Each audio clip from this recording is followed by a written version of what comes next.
1+1 production. A film by Akim Galimov. Directed by Daria Saricheva.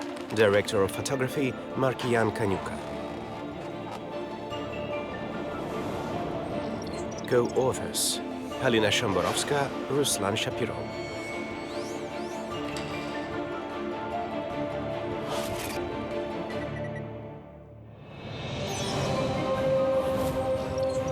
Executive producer, Volodymyr Andreyuk.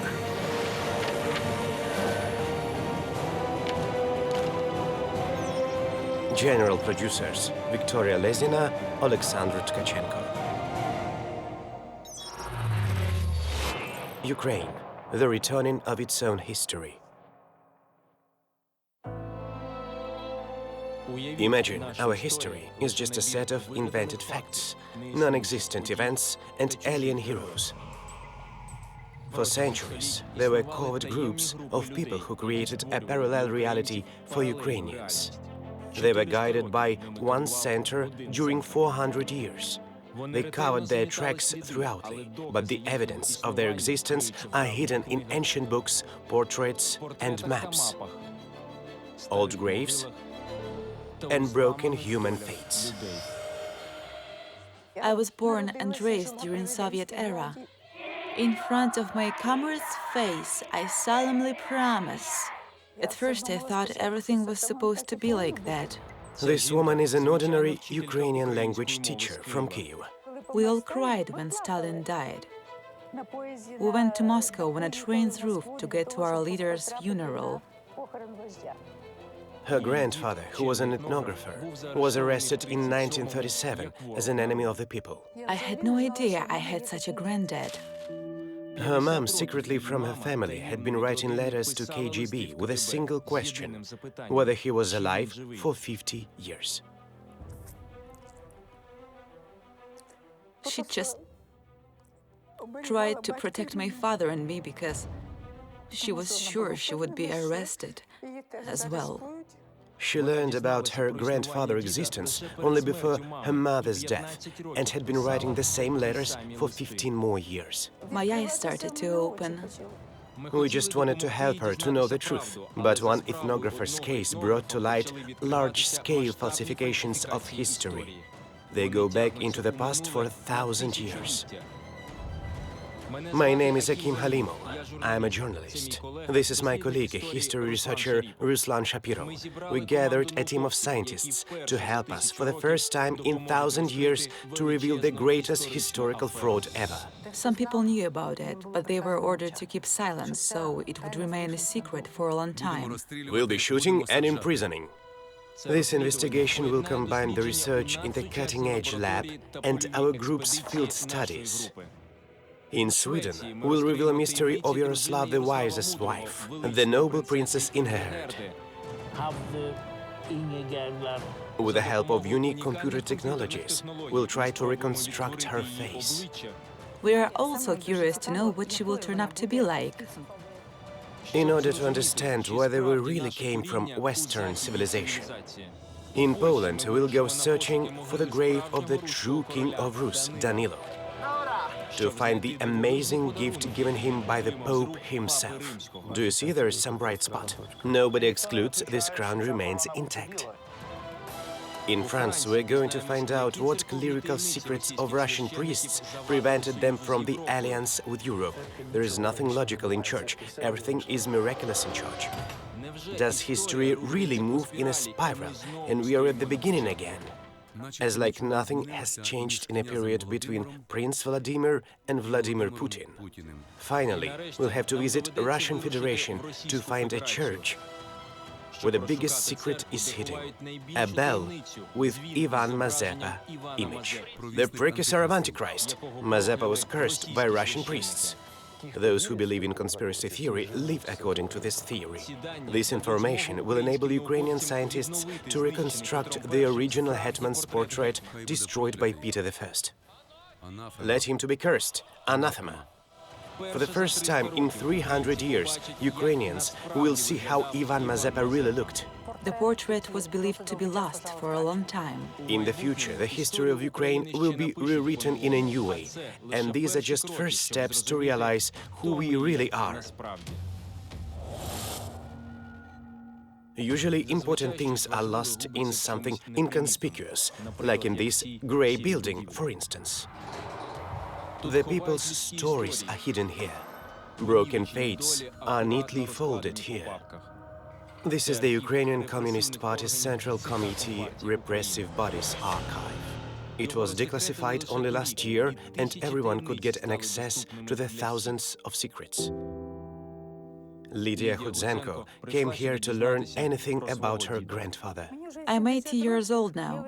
I always think why life turns out to be so unfair sometimes. Why a person who did so many good things for people and his country should be repressed and become a public enemy. My grandfather, Anton Anishuk, was one of the world's famous ethnographer. What could he possibly do to spy the Soviet authorities to such extent that they arrested him in 1937?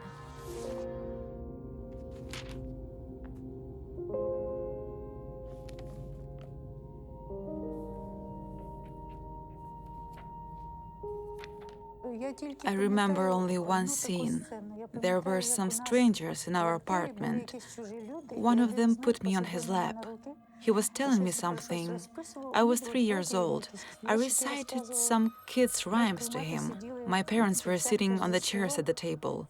On the 26th of April 1938, we, the USSR NKVD, Secret Department officers Zhivand and Shmaruk, as a result of property inventory, removed the collection of 210 books. I found out later it was a search.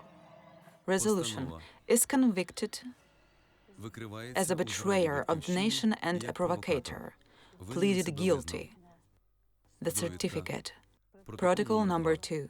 The sentence enforced on October 19, 1937.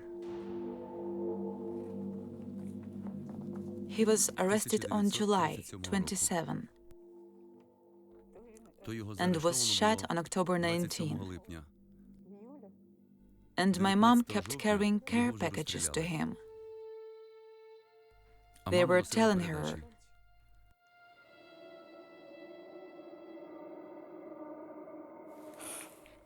"Person is not registered here."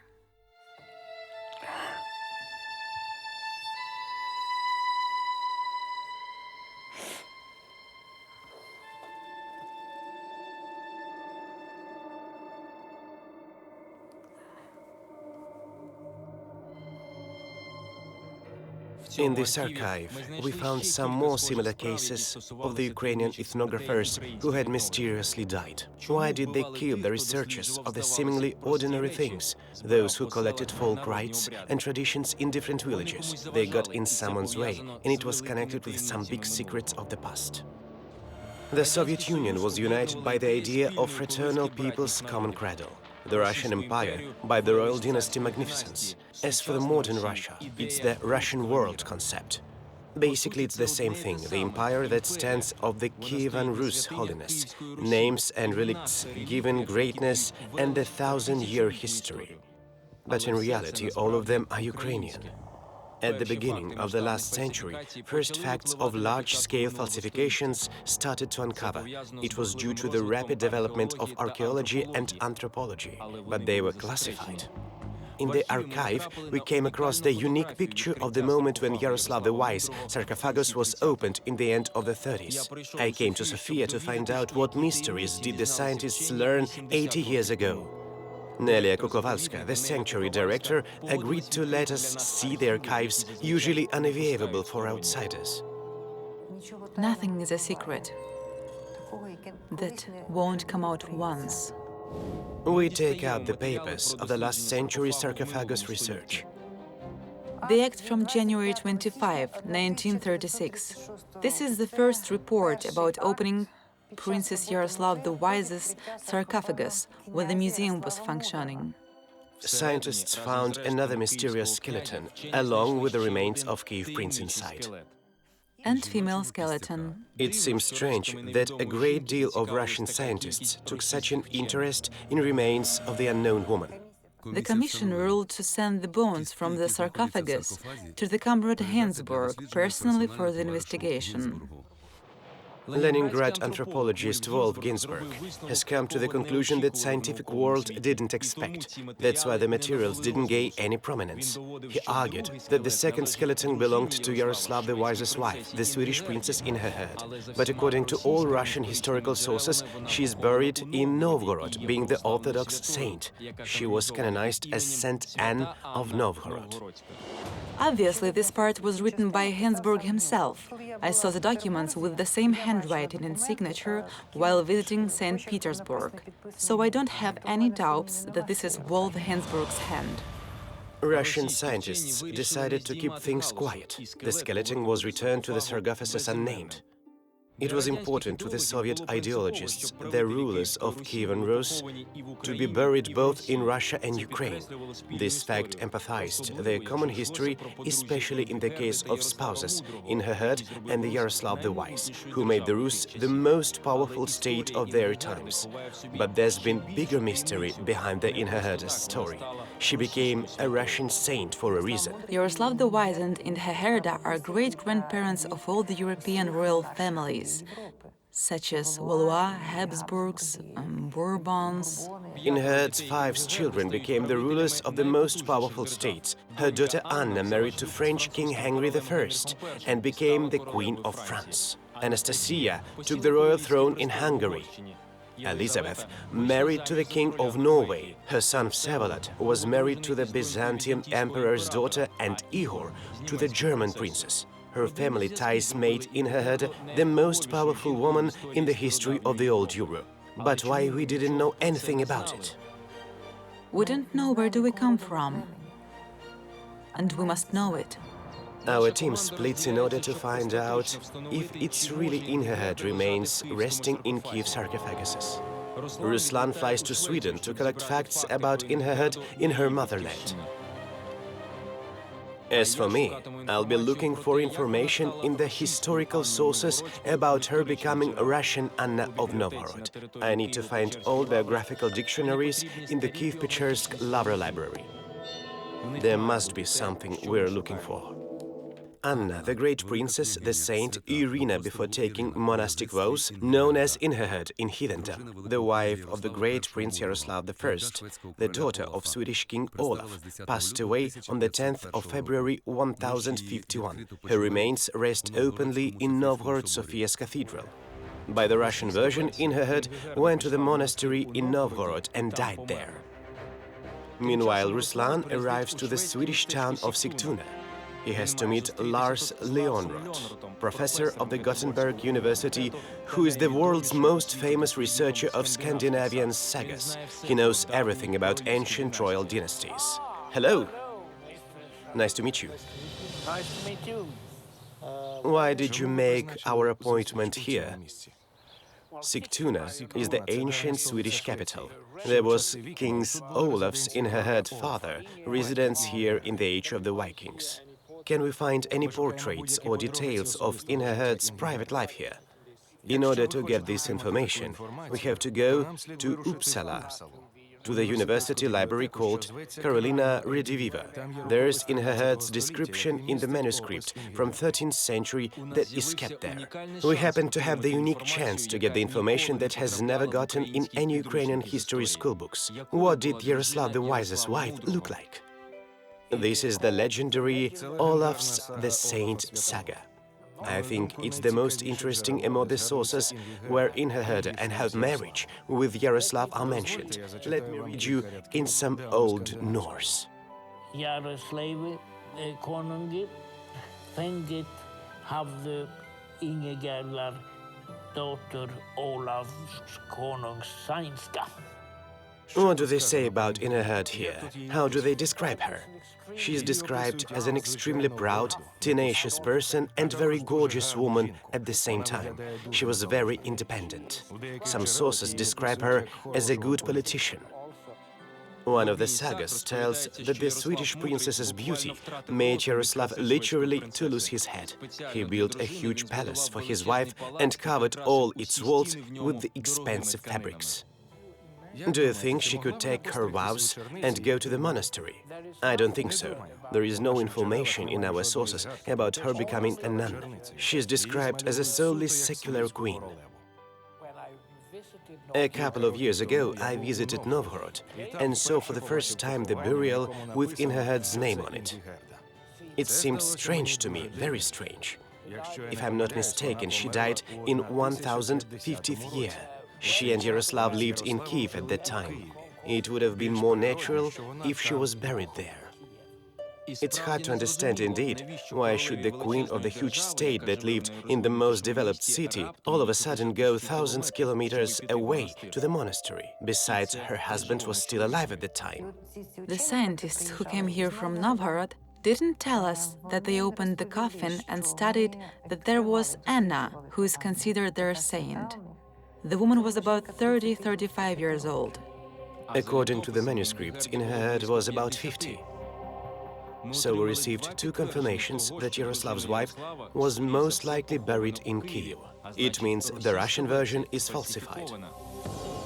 We want to make sure it is true with the help of the modern science.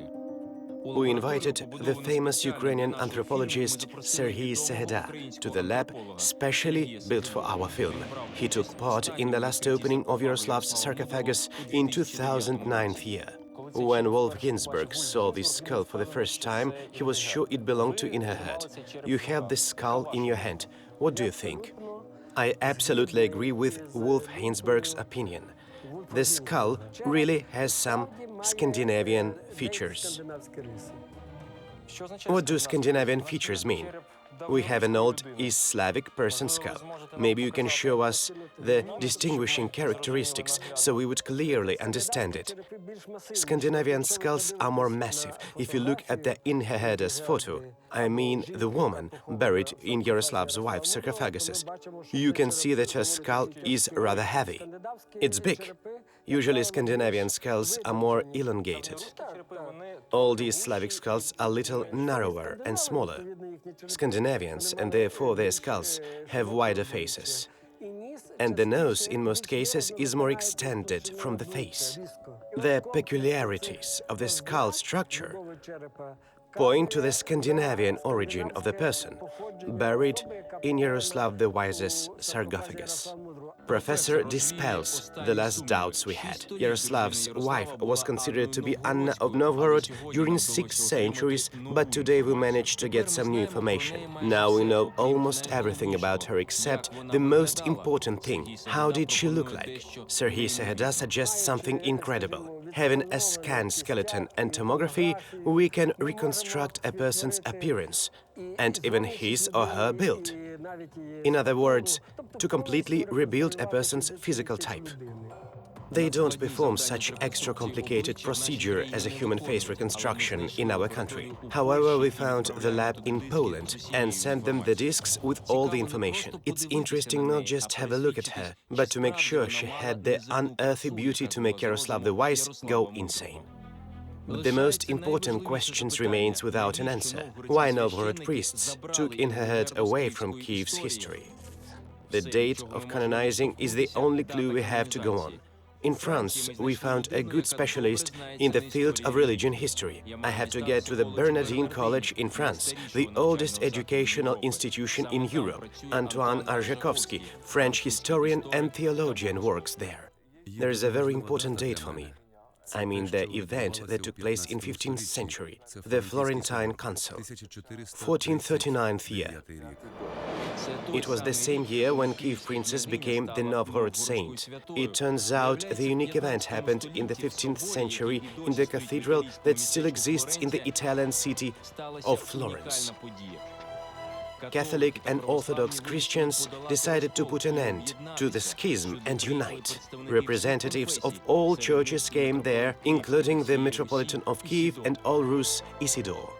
But in Moscow Kremlin, they decided to prevent from the alliance with Europe and to get rid of Isidore. the Metropolitan Isidore signed the Act of Union between Latin, Slavic, and Greek churches and came back to Kiev. Everyone was really delighted there. But when he came to Moscow, they've thrown him to jail.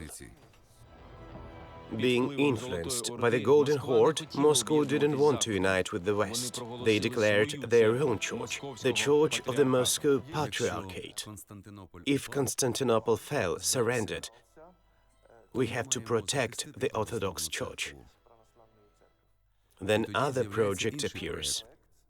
It will be called Moscow is the third Rome later.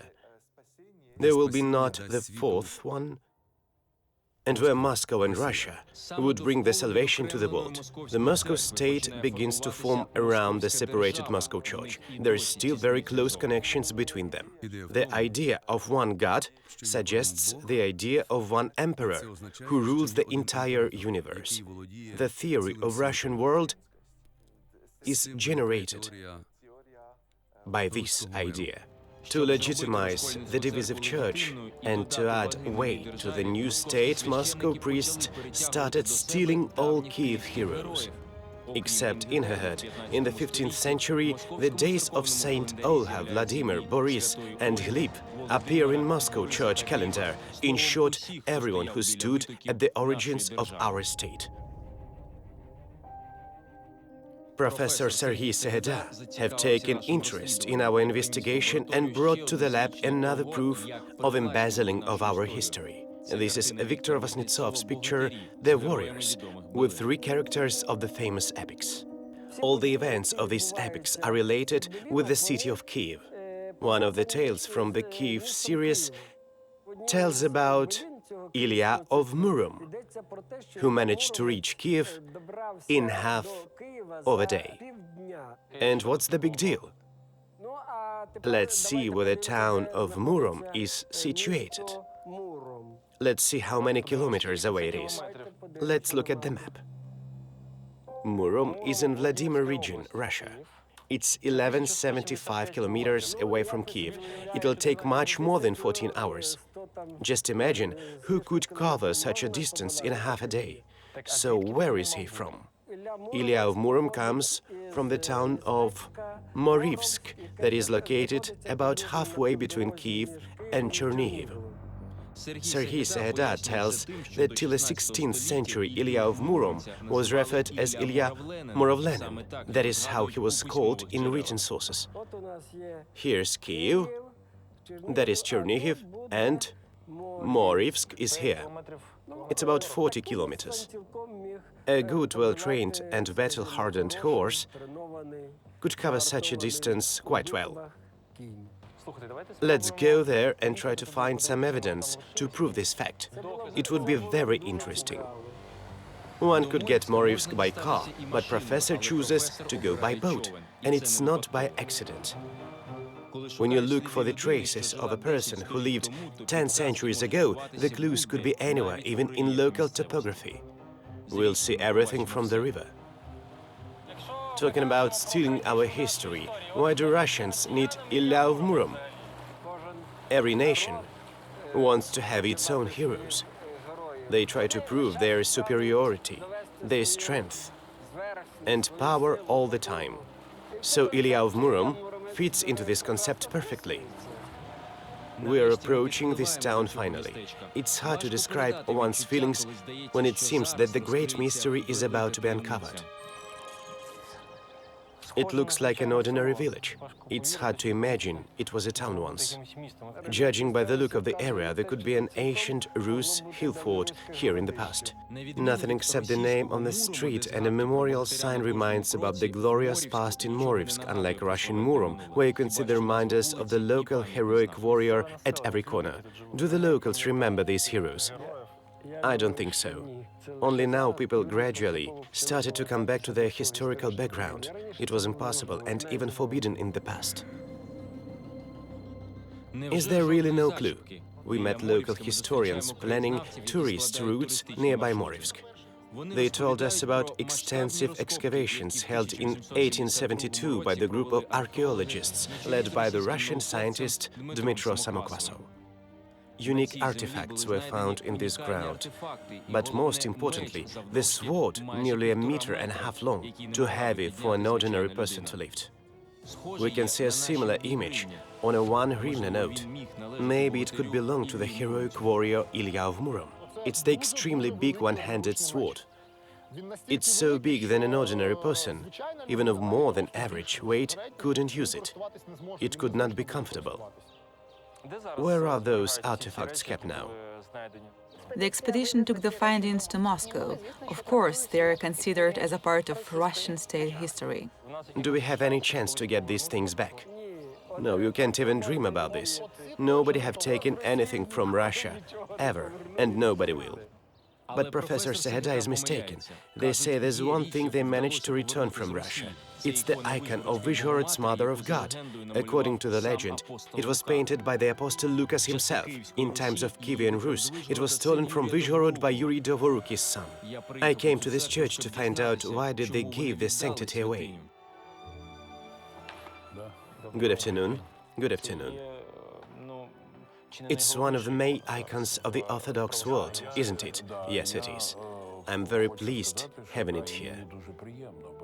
When I came here in 1994, we could only dream about getting the list of exact replica of Mother of God icon. What do you mean, a list? It is not a copy. It is not the original. No, it is not. The original one is in Tretyakov Gallery. If you compare them, you couldn't tell one from the other. So I was wrong. They didn't give us back any relic at all. Those who visited Tretyakov Gallery in Moscow know that the absolute majority of the exhibits of ancient Rus period, there are Ukrainian relics from Kiev. This is Father Georgy Kovalenko, the head of the Saint Sophia Wisdom Open Orthodox University. When the Moscow state, with a claim to region domination, started to rise, it was important to trace its history back both to Byzantium and Kiev Rus, because only such inheritance would give the right for greatness. Meanwhile, we agreed with Kiev-Pечерsk Lavra priests to go down the caves with us. Ilya of Murom, who was declared saint after his death, rests here. Bishop Clement from the Ukrainian Orthodox Church of Moscow Patriarchate leads me through the cramped and badly lit corridors down to a depth of 7 meters. I hope we'll manage at least here to find the evidence that the heroic warrior comes from our lands.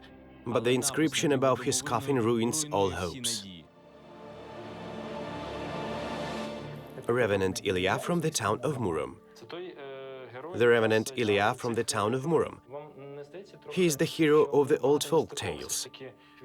Don't you think there are many mismatches here?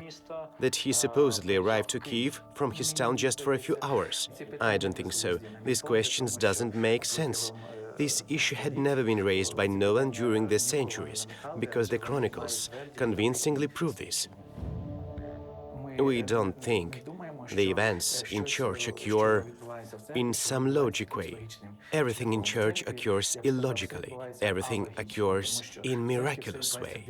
Doesn't it seem irrational to you personally? The origins are illogical. There is nothing logical in church. Everything in church is miraculous. Maybe it doesn't make any difference where Ilya of Murom comes from, where Inhehead was buried, or whether the icon in church is a replica instead of the original one. But if they hide these facts, somebody is gaining from it all.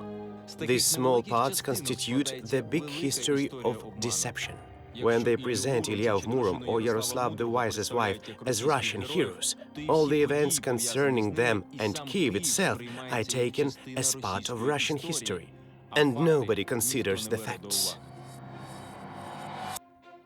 I go to Poland to see the first results of Inhehead face reconstruction. On my way there, I think about symbolic role of the great princess in both Russian and Ukrainian history. Her great-grandson founded Moscow. If one looks at Rus' princess genealogy, it becomes clear that Kiev is not the part of Russian history. On the contrary, Russia is only the derivative of Kiev's history. We are here finally. They await us at the Karol Marcinkovsky Medical University Department of Forensic Medicine. Good afternoon. Hello. Hello. How is work going so far? We've already gone through several stages and made the skull model based on the data you send us. I'll show you everything in a moment. This is Dorota Lorkevich-Mushynska. She's a candidate of medical sciences. She's been reconstructed people's appearances from the bones more than 20 years.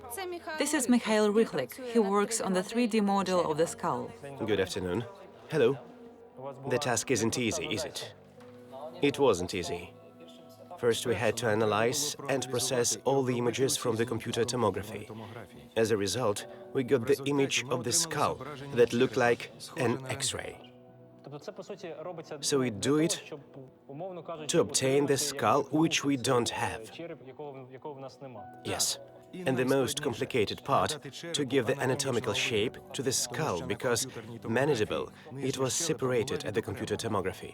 As you see, everything is in its place now. The virtual model of the skull made it possible to measure it up, and as a result, a serious question arose whether it was a female after all, because the bones are very thick, which is more typically for men.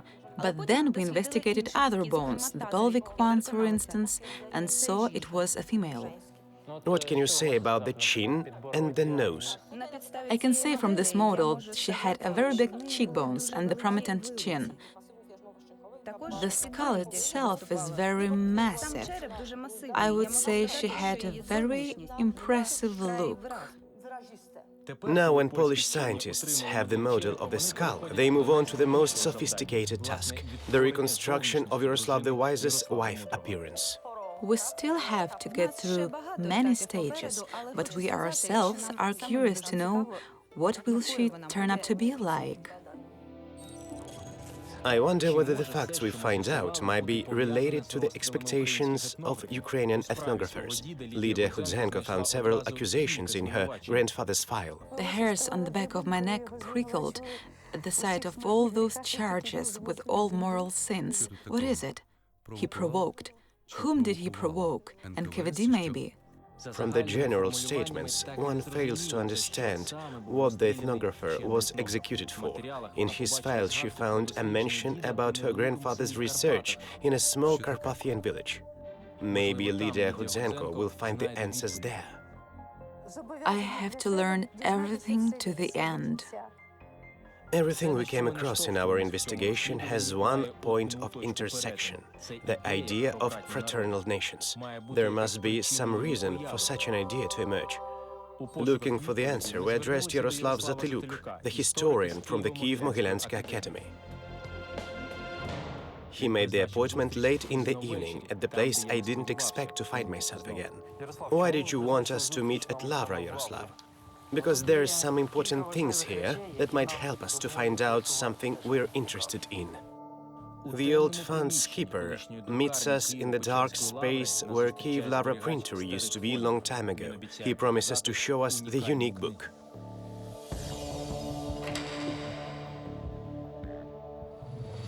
What kind of book is it? This is the first printed history book.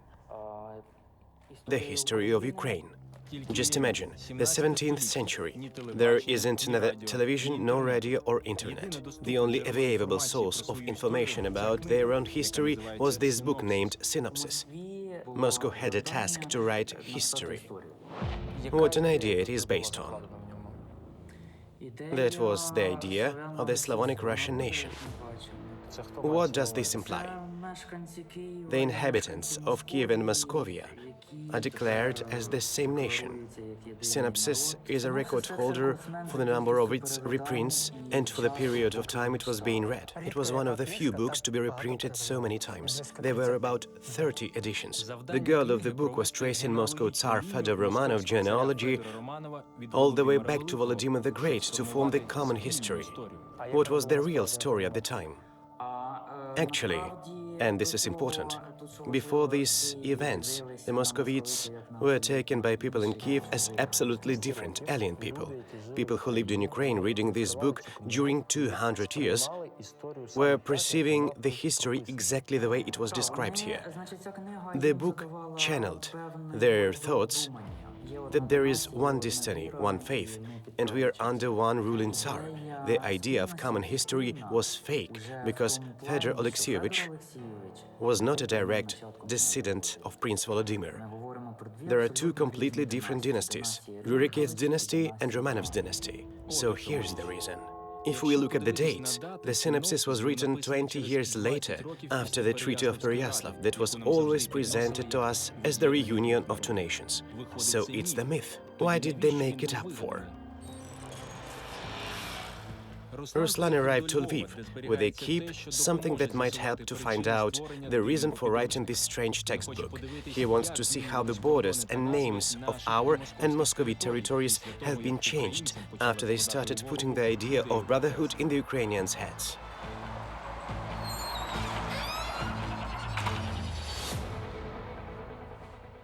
How did it happen that the name Rus moved to the north and replaced the name Moscovia? I'll try to show this on the maps. This is Uliana Krishtalovich, the old maps researcher. This is the map of the French cartographer Gelion, who depicts the border with the state of Moscow Tsar very clearly, and the name Moscovia was still being used at that time. The informational effect of synopsis only started to gain momentum then. The next stage was 50 years later. This is the map from 1721. Moscovia begins to embezzle the name Rus. It happened in accordance with historical events. There was no map with the name Rus referring to Moscovia before the Treaty of Pereyaslav in 1654. On these maps, we can see that synopsis gave Moscovia the reason to embezzle both Ukrainian land and its ancient name. Kremlin still uses the same tactics 400 years later. They refer the myth, saying that the Crimea is historically Russian land to justify its annexation. And here is the last stage, when the name Rus is firmly established to denote Russia, the end of the 18th century. I'll show you the map of the famous cartographic company of Hausmanus, where we see the Empire of Russia. In fact, it took 300 years from the beginning of the 16th century till the end of the 18th one. We see that Russia completely embezzles the name Rus. As for Ukrainian territories, the title Rus remains only within the territory of Rus voivodeship in the west of Ukraine, with centers in Halych and Lviv. But why the title Rus was kept specifically at these territories, known from the textbooks as Principality of Galicia-Volhynia, for so long? We started asking the social scientists about it. Thus we obtained the unique artifacts brought by the researcher of antiquity from Ivano-Frankivsk, Jaroslav Ovcharenko. Here you are. Is it the Russian Empire emblem? No, it's an early prince's coat of arms, princess identification. Nobody else could have it. What are they doing in western Ukraine? Danilo Romanovich had this eagle in his heraldry as well. Danilo Romanovich, who is better known as Danilo Halitsky, is the direct descendant of Inhahert and Jaroslav the Wise. He is one of the most famous rulers of the Principality of Galicia-Volhynia. Where else in modern Ukraine could such signs be found? They could be found in any lands wherever Rurikids used to rule. There is some evidence proving this. There are frescoes. We'll have a look at them now. Here's fresco with Boris and Gleb images from the Great Novgorod. They are the same. Yes, they are. There's the identical image, which means there was not any Moscow with its two-headed eagle at the time. Yes, it is. Moscow didn't exist at the time. As for the two-headed eagle, it obtained it much later during the rule of John III. Are these artifacts new? Nobody has studied them yet. Yes, sorry to say, they haven't been investigated yet. Jaroslav had some more unique findings along with him. These two items are the trade seals. Is this some kind of an excise? No, it's not. They seal the skins of squirrels with them. There is a trident here. And what on the other side?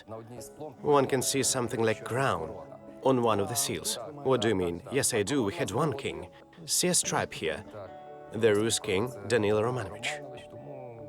It's a crown for sure. Yes, it is. You can see it.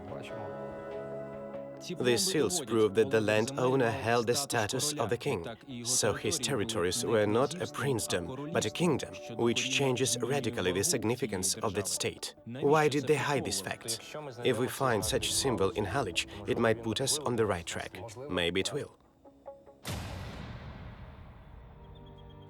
Ruslan leaves for Halych. This small town was the center of a large state once.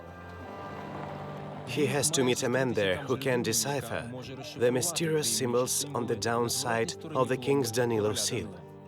Hello, Ruslan. How do you do, Miroslav? Good afternoon.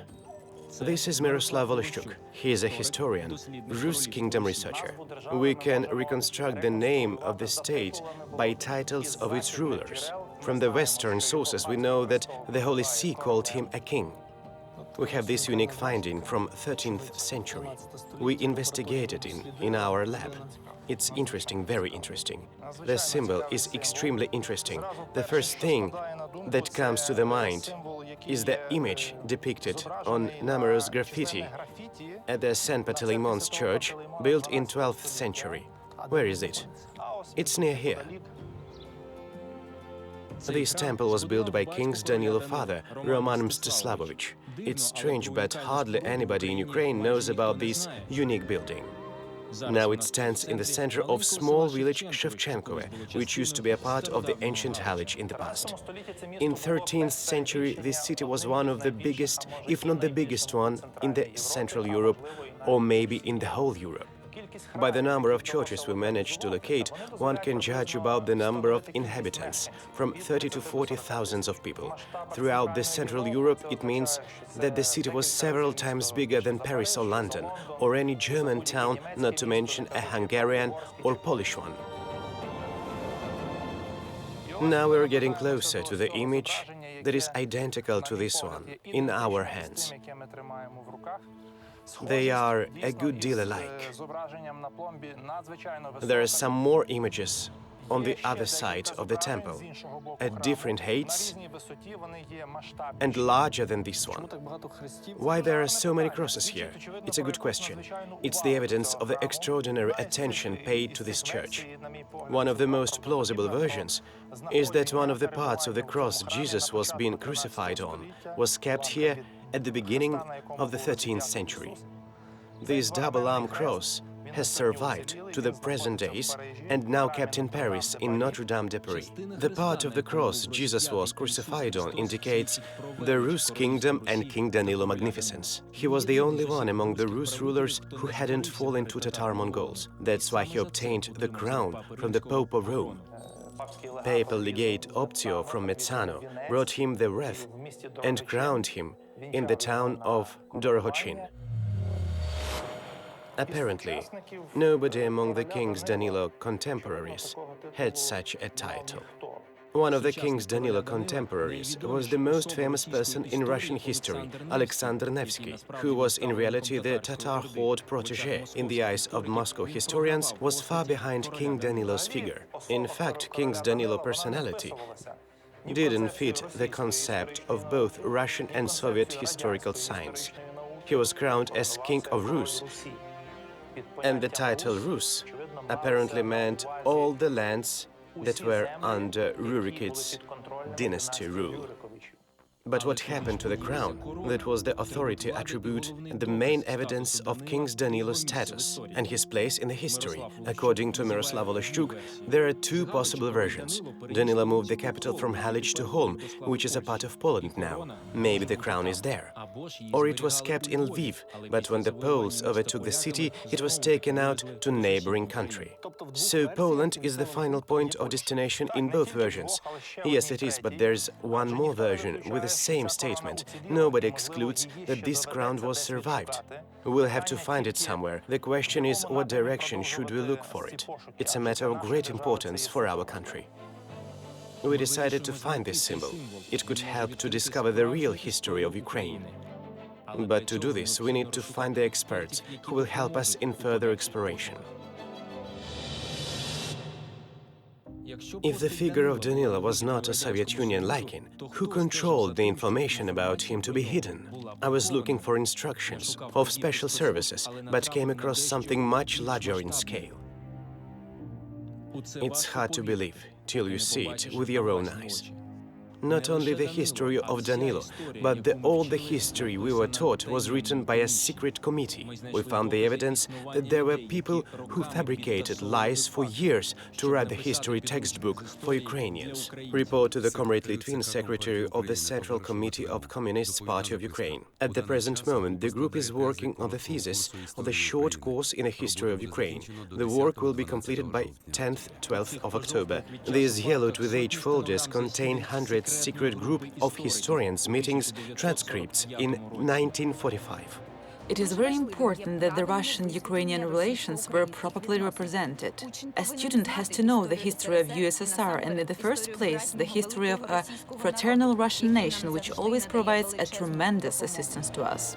Just imagine 20 people sitting around the large table and making up to the sound of a typewriter, something that will be put in the heads of millions of Ukrainians during next 70 years. Western lands of Ukraine joined not long ago.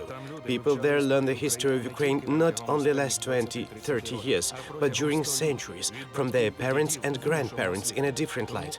Our history science first duty is to pay special attention to these young Soviet citizens. We scanned some documents to study them in our lab together with Igor Kulik, the historian from the National Remembrance Institute. Look, here's one interesting detail. Cossacks are mentioned almost at every page of these documents, and some of the Ukrainian hetmans. Yes, I also see here something about Khmelnytsky and the history of Ukraine. I think all the historians stated that integrating Ukraine to Russia was an act of goodwill on the part of Khmelnytsky and his entourage, and not the result of some failures. Here it says, if we state that he was forced to do it, we won't help anything but the distortion of history. These unique documents demonstrate how the perception of the heroes can be formed in people's heads by means of history books. Here I found something about Ivan Mazepa. Not only in the west of Ukraine, but also in Kiev. Some people talk about Mazepa in a positive way, or try to keep this quiet. It is necessary to show he is a traitor, using historical facts, and we don't have such a book about Mazepa. The main idea of the discussion we see in these documents is that there has to be a single nation. They have to talk about integration, eternal fraternity and unity, about striving to live in the same country, and bam, suddenly there was someone who was not only doubting it in his thoughts, but who gathered people being armed and tried to withdraw from Moscow as well. Again, we come across the idea of unity brought in by the secret committees. Their skillfully covered tracks make us start another investigation. Several years ago, in the National Historical Museum, during restoration of the ancient icons case, the craftsman had noticed one strange detail. Huge two-headed eagle of the Russian Empire started falling off. And underneath, there was Ivan Mazepa's emblem. Russia cannot get over Mazepa for more than 300 years already. This is Olga Kovalevska, the doctor of historical sciences who is studying problems of visual history. For them, the territory of Ukraine is always the one the previous heritage is connected with. I mean, Kiev heritage. So respectively, any actions of any hetman which were aimed at tearing this territory away to show the otherness of these people, the otherness of their history, immediately caused such an opposition. Russian Tsar Peter I ordered to destroy Ivan Mazepa's portraits, and that's why we still don't know what the hetman really looked like. Most of the portraits, which are kept in the museums, depict more like a collective image. Even a 10 hryvnia banknote doesn't bear the real image of Mazepa. There is a certain secret. We have many portraits, but we still can't figure out who is depicted in those portraits. Where did all these portraits come from? Olga Kovalevska reveals the mystery. In spite of prohibition, wealthy Ukrainians kept ordering Mazepa's portraits. But the artists drew him led by their imagination only. Possessing a portrait of Mazepa was a way to demonstrate that people remembered about their past and felt a connection with their origins. And what is the most important? Realized that it was a part of history of their family and their land. This history could differ greatly from what was imposed upon them. Could the real intravital hetman's portrait remain intact somewhere? The staff of the Ukrainian History Museum is sure about one thing. It is the one drawn in 18th century by an unknown artist. When you look at him, you immediately think, why is he so obese? In all the descriptions of Mazepa's appearance, it was stated that he had quite a skinny figure. We want to check if it is really the hetman's portrait. If we knew the artist's name, it could help us to find more information about him in some written sources. We could learn, for example, if he was Mazepa's contemporary. But there are no signatures of the painting, except those that were put there by the museum staff. Olga Kovalevska says there is a method that will let us look, so to say, inside the painting. The signature could be under this layer of paint. So are you planning to X-ray it? We can try. It is quite possible that some revelation is waiting for us. We come to the Art Lab laboratory, which carries out art expertise, and its employees agree to conduct a research in the museum outside the lab. It's hard to imagine that a man from the portrait could be liked by the ladies.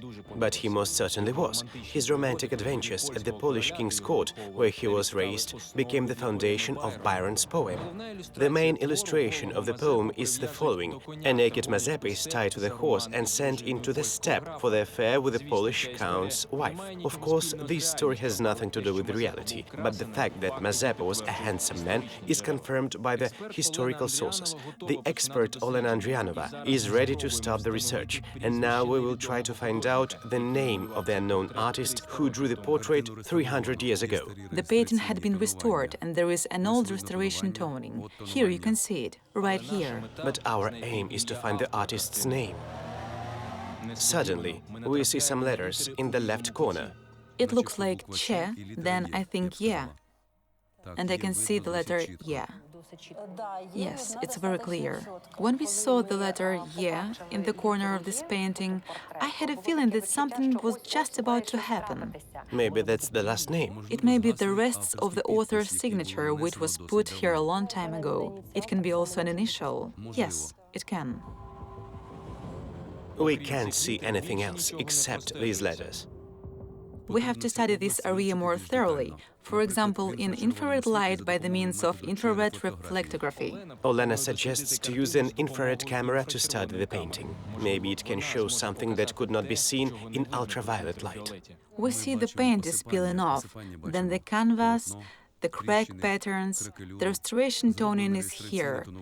Maybe that's why we can see the signature. We don't find any inscriptions, but suddenly the experts notice another face counter under the upper layer of the paint. These lines do not coincide with the image we see from the front side. What does it mean? That means that an image of an elegant person was turned into such an obese one. So someone drew the chubbier cheeks on purpose. We can't say for sure if it was on purpose or not, but it's a fact. We have conducted many researches, but we have never come across such dramatic changes in appearance. I mean, when the changes of the same person's appearance come out for the first time during the research. The changes in the nose contour, thicker cheeks too. What was in his face that made someone to alter Mazepa's appearance like that? We are determined to find out what did the Ukrainian hetman really look like. We also want to try to restore the portrait which Peter I wanted to destroy 300 years ago. For this research, we invited the experts from Forensic Agency of the Ministry of Internal Affairs. Andriy Poridenko and Yuri Shatailo are conducting a forensic test to find out if the same person is portrayed on different photos. Having these 5 portraits, can we understand what Mazepa really looked like? Maybe.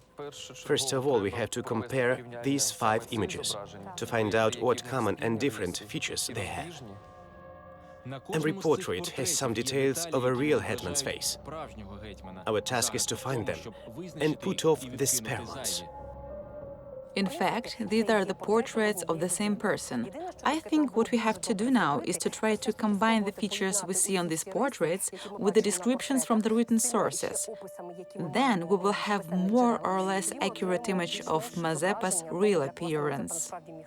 Have you done something like this before? We have conducted similar tests, usually with a photo, but doing the same with a painting is a challenge for us. What do we need to achieve this goal? First of all, we need electronic images of all these portraits. So we have to take pictures of all the portraits in the museums they are kept in. Ruslan goes to several Ukrainian museums to make photos of Mazepa's portraits, which the criminalists need. At every step of our investigation, we come across new facts which shed light upon the relations of Peter I and Ukrainian hetman. For the Russian Tsar, Mazepa was an example in everything. He was a true European politic, whom Peter I so desperately wanted to be. We have found several letters, which never got into history books. They illustrate the hetman's true personality. For example, he wrote to Gluchiv and asked the local authorities to take care of the territory which was subject to unauthorized deforesting. He also asked the Metropolitan of Kiev for permission to build some chapels. He was the main benefactor of the Ukrainian church. The hetman helped to restore the St. Sophia Cathedral bell tower in Kiev, as well as donated a lot of money for the Louvre. Foreigners who visited Mazepa describe him as a very educated person. He spoke Italian with Italians, German with Germans, and while speaking Ukrainian, often used Latin phrases. That's why Peter I often asked for his advice and even adopted some fine European manners. For example, forks came to Russia from Ukraine, namely from Mazepa. Maybe it explains why the Russian Tsar was so sensitive to the Ukrainian ruler's choice. He ordered to make a special medal of Judas, which was intended for Mazepa and to excommunicate him. The anathemas are still proclaimed in some churches of Moscow Patriarchate. He is precursor to Antichrist. He is the fierce wolf in a sheep's skin. Let him be cursed. Anathema. Anathema. Anathema.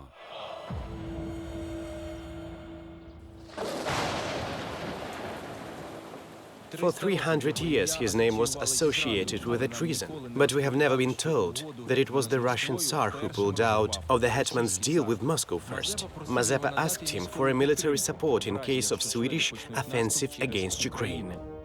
We know from different sources that Peter said he could not give him even 10 soldiers, not to mention 10,000. This, in fact, freed Mazepa's hands. Russian historians deny these facts as well as the Baturin tragedy. According to one of the versions, Peter I decided to perform the punitive operation, to set the hetman's capital on fire and to destroy all the inhabitants. But did it happen in reality? Over the last years, the archaeologists have been finding mass graves in this area. The remains are found at a depth of half a meter, which is too little for a regular grave. We came to Baturin together with a forensic pathologist, Alexei Gnidenko. We want to find out what was the reason of these people's death. The remains are kept in the basement of this small wooden church in the hetman's capital conversation area. The staff warned us that they didn't process the bones, just put them into the coffins, so we can't go down there without protective clothes. For some reason, the excavations in Baturin were prohibited during Soviet times. As a matter of fact, they have been digging here for the last 20 years.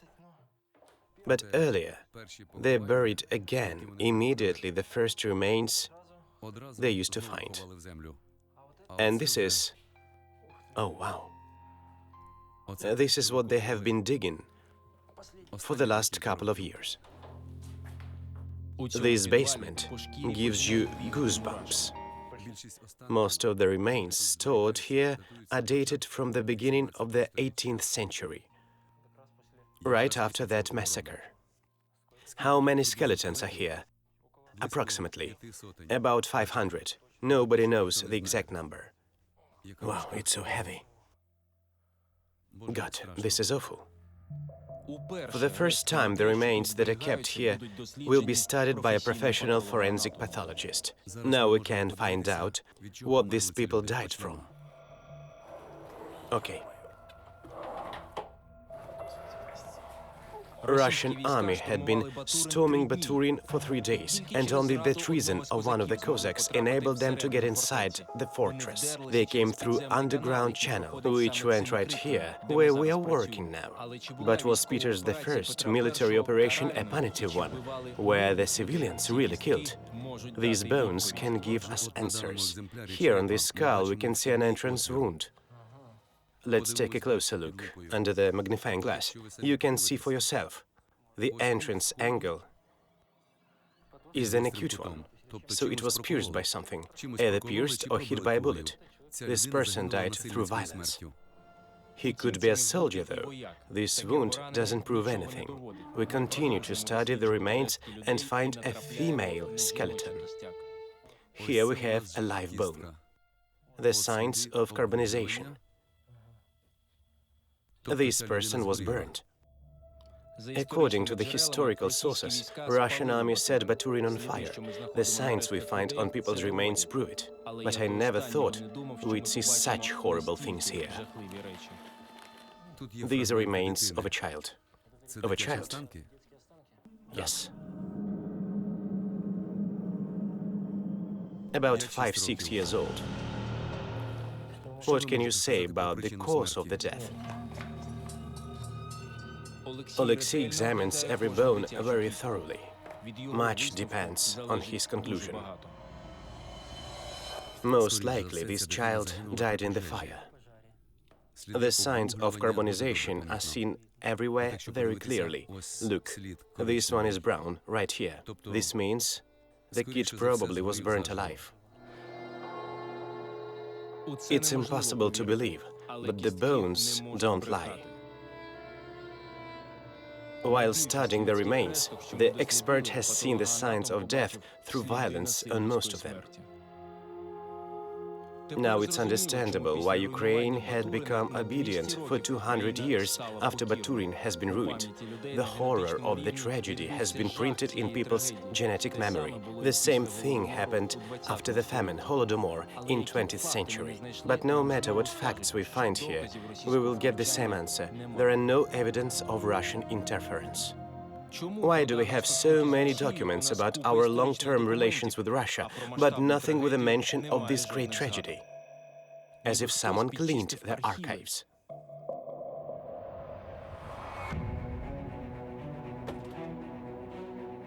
We asked the historian from Kyiv-Mogilyansk Academy, Igor Teslenko. This fact is hardly known to everyone. But in the middle of 19th century, the so-called Russian Archaeological Committee was created in Kyiv for the money from Russian government. It had quite a political task to prove using some artifacts or historical documents or whatever else that this part of the Russian Empire historically belonged to the Russian tradition. This matter of Russian world could be proved by choosing necessary examples from different papers. Another secret committee. I asked Igor Teslenko to find some traces which could lead us to the certain last names. Could the evidence survive in the library of Kyiv-Mogilyansk Academy? Here it is, the Southwestern Russia Archive, edited by the Temporary Committee for Studying the Ancient Acts. There were about 40-50 volumes like this. 50 volumes of rewritten history. Is there the ordering customer's name in these books? The committee's chief, Yusefovich, affirmed it with his signature. Mikhail Yusefovich was a secret advisor of Russian Tsar Alexander II. He got the position right after erecting Bogdan Khmelnytsky's monument on Sofievska Square in Kyiv. The most famous local scientists worked in this archaeological committee, not only the historians, but, for example, the well-known young artist Taras Grigorovich Shevchenko. Was he aware of this idea? I think that all the people who worked in this Kyiv committee realized how important it was for the Russian state. Except working in the committee, Mikhailo Yusufovich was the author of the Act of Emsk. It was a law that prohibited Ukrainian language, the official version, which was aimed to resist the Ukrainians striving for independence. But maybe Yusufovich learned even more important secret from the old manuscripts and committee had been studying. The trace again goes back to St. Sophia Cathedral in Kiev. I am meeting with Vyacheslav Korniyenko, who is studying old inscriptions on the cathedral's walls. He says they hide a secret, which can ruin one more myth. Here is this inscription here, a very interesting one. Can you read it to me? Lord, help your servant Volodymyr. So, as we see, this spelling is classical for Ukrainian language, Volodymyr, not Vladimir, as it would sound in Church Slavonic, but Volodymyr. There are over 7,000 similar inscriptions on the walls of the cathedral. They have written by people who came here to say a prayer. They pray to God in their language they spoke, in this case, Old Ukrainian. The frail one wrote.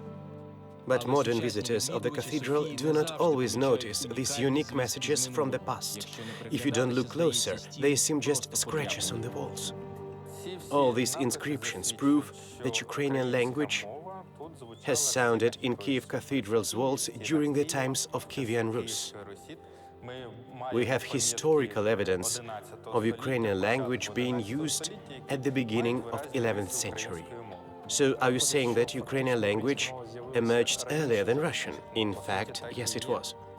It's just so strange that only now people started talking about those proofs that had been there for 10 centuries. But this information was in front of everyone all the time. That's all because the situation hadn't changed much from the old times. We encounter resistance especially from the Russian world fans. They are trying to prove that the inscriptions carved on Sophia's walls by Kievans are the same as ones carved in the inhabitants of Novgorod.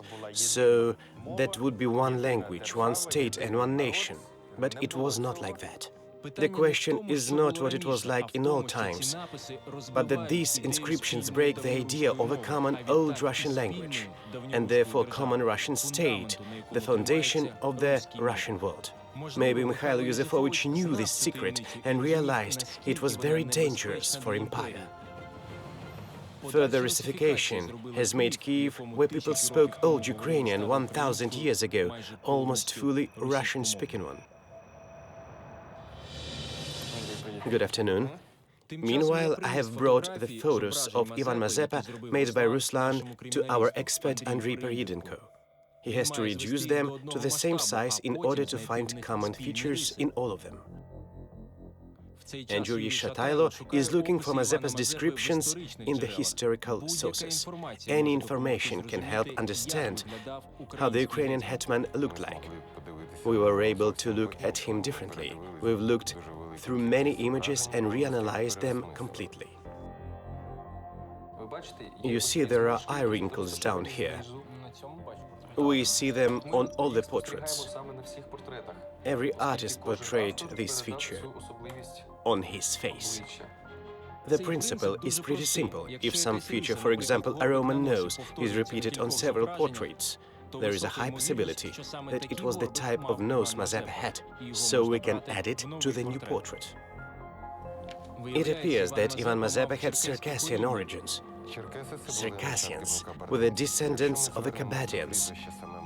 In some historical documents, you can find the reference that the last name Mazepa meant in Kabadian the young moon. We see the same symbol on his emblem. Will the Circassian features stay in the final version of the hetman's portrait? Yuri Shatailo has found in the old archives not only the description of hetman's appearance and character, but also a very interesting document. In 1927, the Ukrainian ethnographer Boris Filipenko found a bell that was made with Mazepa's money. I read there was Mazepa's image on it, and it got me very interested.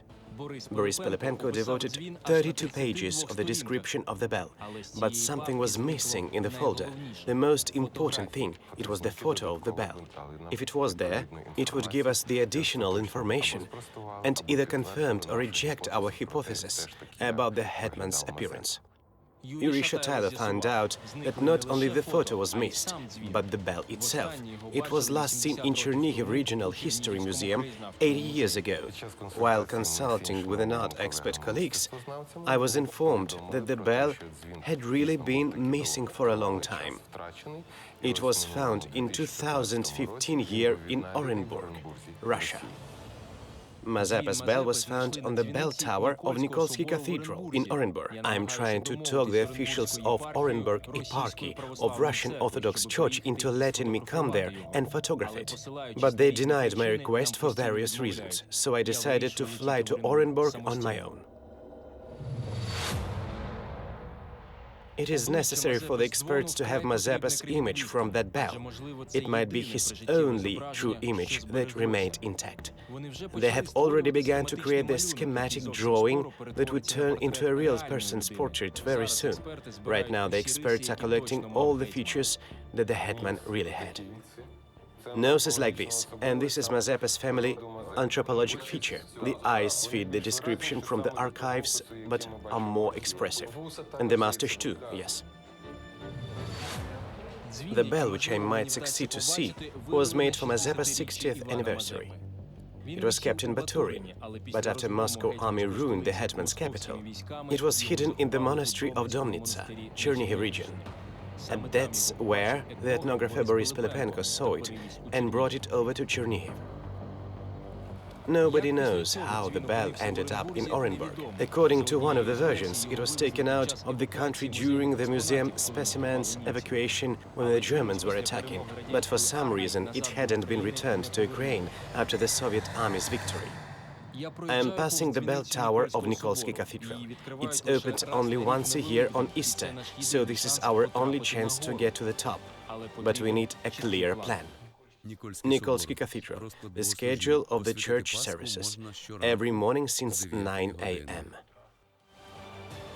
If we get caught with Ukrainian passports and a camera, we might not get back. But if we take Easter cake with us, we will look like regular pilgrims.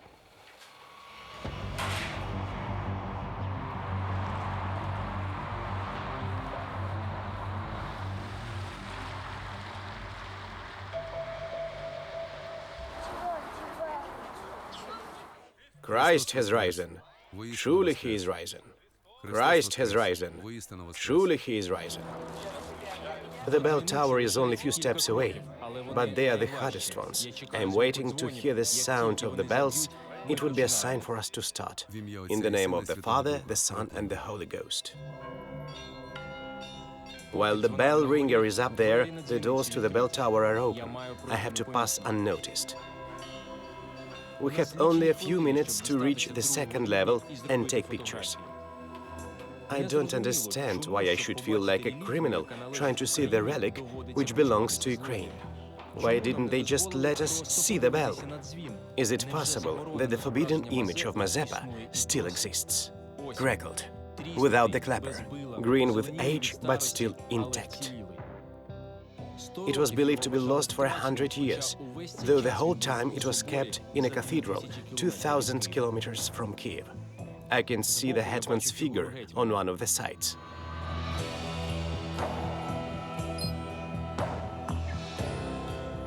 We take a picture, and I am sending it to Kiev immediately.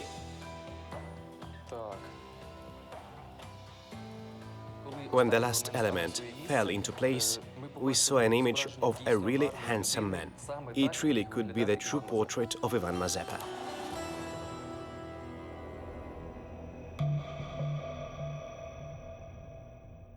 This is Boris Pilipenko's case. He was arrested after he took a picture of the bell 80 years ago. This confession was written by the ethnographer himself. I am the member of counter-revolutionary Ukrainian organization based in Kiev. I hereby kindly request to consider my remorse as sincere and give me the possibility to become a productive member of the socialistic society. He was executed 4 days after Anton Onishchuk, Lydia's Hudzenko grandfather. He was also proclaimed a public enemy. In her narrative, she decided to take probably the most important journey of her life. This train is taking her to Ivano-Frankivsk region.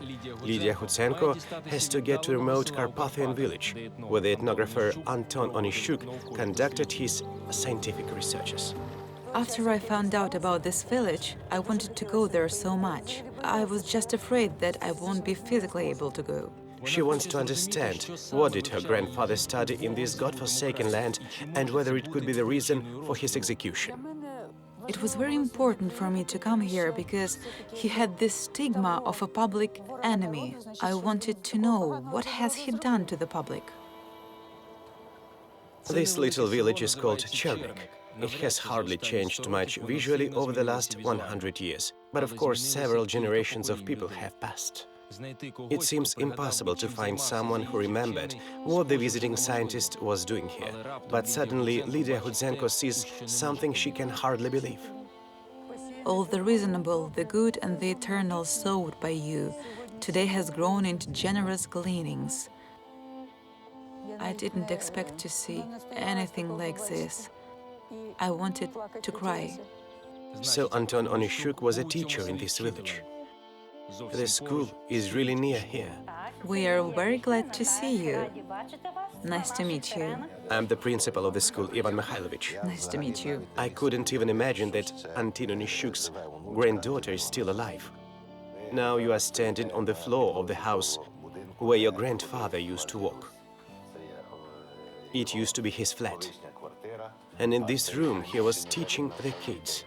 Her family kept silence about the public enemy for 70 years. Here he is known to everyone. Anton Onishchuk came here as a scientist, but after seeing the villagers who lived in poverty, he decided to teach them and build the school with his own hands. Over the last century, these frank people haven't had a hero greater than him. He was a true host of our village, a highly respected man. The memory of him will always live here. When I entered the school, I felt my heart constrict with emotions. I found out about his existence very late, and I knew a little about that, about what kind of person he was.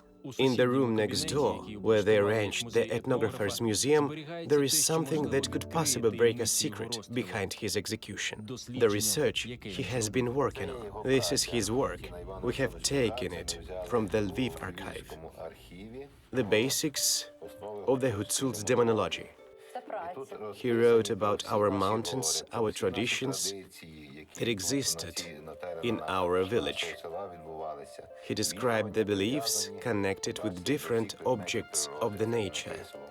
He found old people who talked to Antin Ivanovich and told different legends, sayings, where mountains and rivers got their names from, what should you do if your cow doesn't give any milk, and so on and so forth. At that time, Chernik was a part of Austro-Hungarian Empire. Anton Onishchuk decided to move to the Soviet Ukraine with the materials of his research. He moved there because he really believed in what was propagandized, that the authorities cared about people just as he has always been doing. But you see that this belief led him to the arrest and execution. It's impossible to believe that some notes about Hutsul's traditions could be a reason for execution, but it is true. Little details of folk customs form the national identity, something that distinguishes one nation from the other and proves they had a different history. And the Russian Empire, as well as the Soviet Union, were afraid of it. What happened to my grandfather wasn't because he was really a public enemy or did something illegal. It was just the Communist Party politics. He loved and studied Ukrainian self-identity. Even in that country, he collected all things, the most valuable ones, that survived in Ukraine. Apparently, it was the thing that he was eventually suffered for. He was executed just like 1,000 other scientists, writers and public figures, most of them in Bukivnia. Lydia Hudzenko's story may seem as somebody else's tragedy, but in reality, we all had been deprived of our roots. Probably there were repressed people in your families as well, say for language, for beliefs, and just for loving their land. If I could talk to my grandpa, I would tell him that I am very proud of him. We have to rethink everything that happened in the past to understand in which direction to move. That's why it is so important to learn what our history had really been like. During our investigation, we have been looking for people who could help us to pick up the trail of King Danilo's crown in Poland. We found the archaeologists who had been digging the home for several years as the place where the king was buried according to the manuscripts. Polish-Ukrainian team of scientists, Yuri Lukomsky and Vera Hupalo, among them, excavated the remains of an old church built by King Danilo. The church base lies right under the modern church. There's some unusual graves have been found. The remains were buried in the brick sarcophags, which were high prestige at that time. People buried in the church were laid there for their merits to God. Now, it is hard to say who of them belonged to the prince's family. Each of them could be the member of the royal family. If you found some graves of royal family members, could it mean that the king himself was also buried somewhere around? Of course.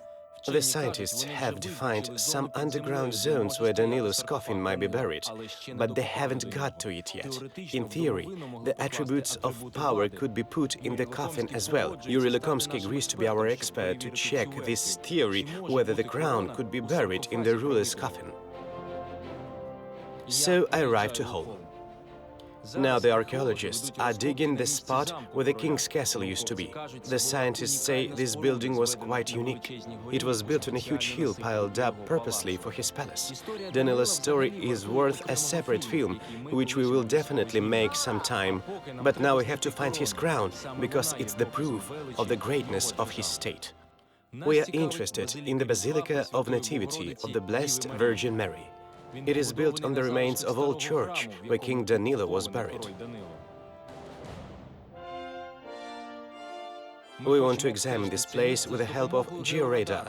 It will show us any unusual objects that could be hiding under the marble floor. It is quite intriguing. Maybe we will really find something. We have to work in a functioning temple, so the priests give us only a couple of hours between the services for this unique experiment. Here the void begins and the bars can be seen clearly. Everything lying on the depth less than 10 meters appears on a radar screen. Every stone makes our hearts freeze. When there are bricks and stones, it is usually pretty hard to succeed with georadar. Suddenly, it starts to react to some small object, which is 2.5 meters deep. Some anomaly, the bright spot. There could be another coffin, see? Did we really find King's Danilo crown? While the experts decipher the data from georadar, we go down under the church to the underground crypts. Yuri Lukomsky was digging here last year. I want to check if it is possible to reach the burial place from here. In these catacombs, one could find the walls of an old 13th century church. It's hard to believe that these bricks, which are 8 centuries old, are in such good condition. The quality of these bricks is very high. The church we are entering now bears evidence of the high level of construction as well as culture and strong religious commitment of our people at that time. Finally, we reach the place where Danilo's coffin might be buried. We have scanned it with georadar from the above. So we are talking about this wall, right? Yes, that's right. There is a plate in the wall. As far as I understood, it's dangerous there. The works on ventilation systems are not completed yet. Not everything is ready for going inside and working there. So the last chance to find out if the crown really is in Danilo's coffin is to decipher what kind of anomaly we saw from above. Have you seen anything that could resemble a crown, Mr. Vasil? Crown was obviously made of gold, and we don't have any signs of non-ferrous metals there. If we did, would it be shown in some specific color, wouldn't it? Not only different color, but a different form as well. Non-ferrous metals, or just any metal formations, have different structure. It means the crown isn't in whole. So we have the last place left to check. It's a town of Peremyshl. There is a version about Danilo's crown made it into the hands of Greek Catholic priests in 17th century. They converted it into the mitre and used during church services. It symbolized Ukrainian power statehood. The traces of the relic disappear here, in the Metropolitan's house of the Peremyshl Eparchy of the Greek Catholic Church. This man agreed to meet with us. He claims to know the mystery of the crown. This is Bogdan Bili, the archivist of the Peremyshl Eparchy. The proofs of the crown's existing and being kept in these vaults have survived in his archive.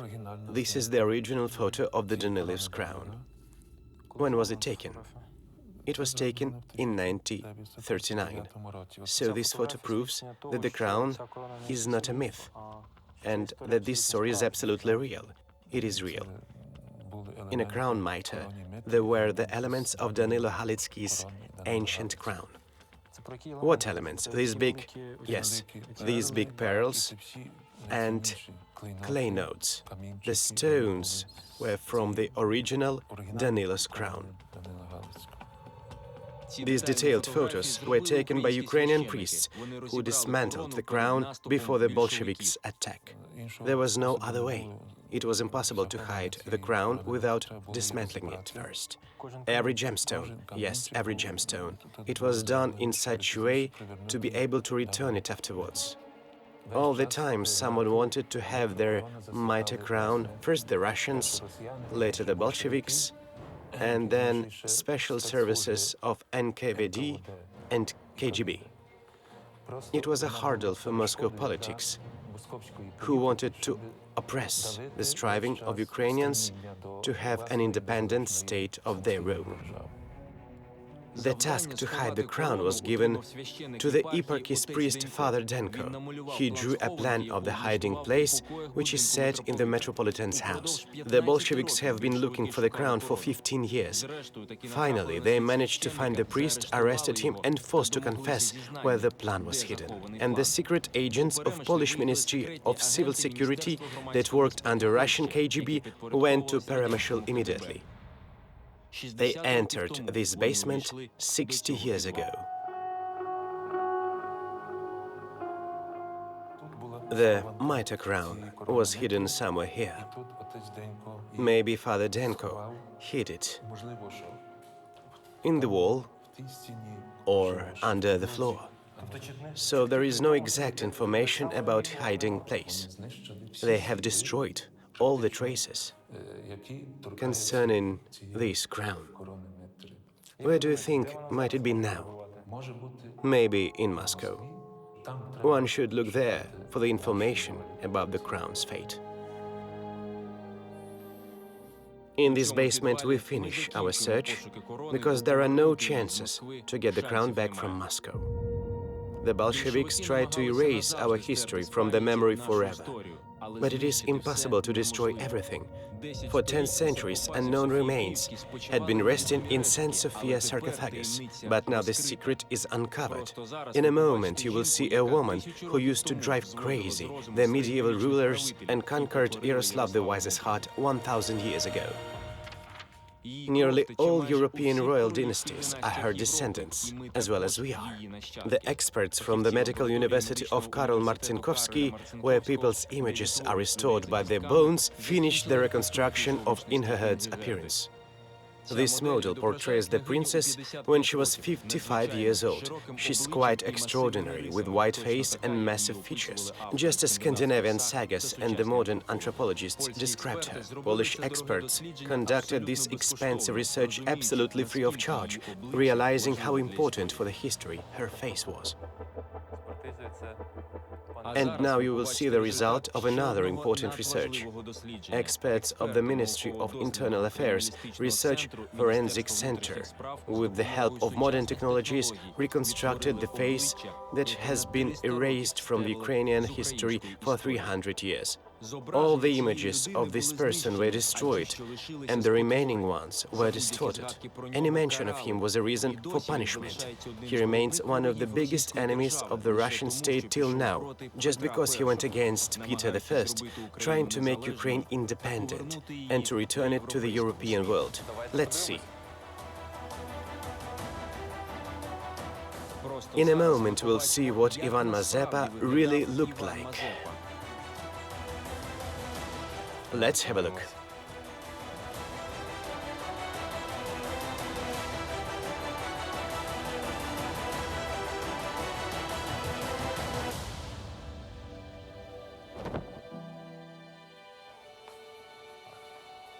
Great job.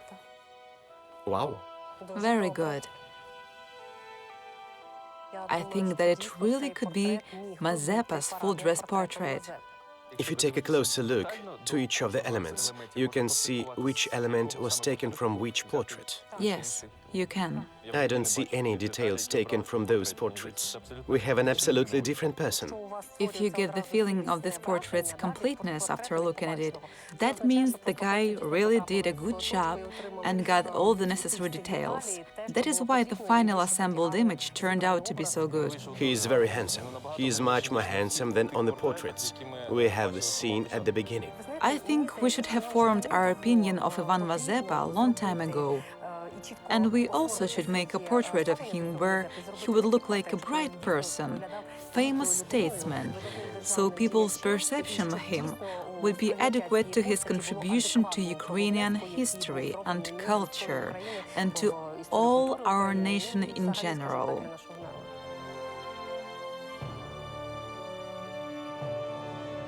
They say you shouldn't poke too deep into the history in order not to dagger into painful wounds. But this rule is good for some ideal world, where one country doesn't embezzle the other.